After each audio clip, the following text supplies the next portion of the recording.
Hi అండి, అందరికీ నమస్కారం అండి. మనం బొబ్బరి పప్పు పునుకులు వేసుకుందామండి. చాలా క్రిస్పీగా వస్తాయి. ఇవన్నీ ఒక గంట ముందు నానబెట్టేసుకోవాలి.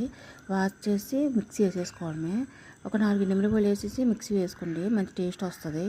తర్వాత కొత్తిమీర, ఆనియన్స్, పచ్చిమిర్చి, అల్లం, జీలకర్ర ఇవన్నీ వేసి బాగా మెత్తగా కలపాలి.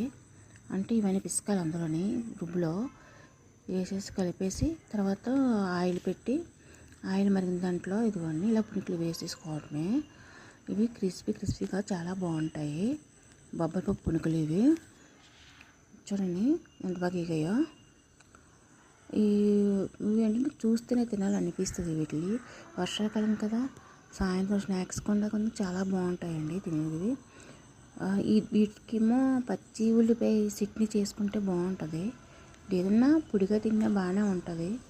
చట్నీ ఉండవసరం లేదు వీటికి. చూడండి క్రిస్పీ ఎంత బాగుంటాయి అసలు. తిని చూడండి ఒకసారి మీరు చేసుకొని. చూడండి బాగా ఇదేయో. ఆయన్ని మళ్ళీ మరొక వీడియోతో కలుద్దాము. మా ఛానల్ సబ్స్క్రైబ్ చేయండి ప్లీజ్. అని మీరు ఒక లైక్ చేయండి.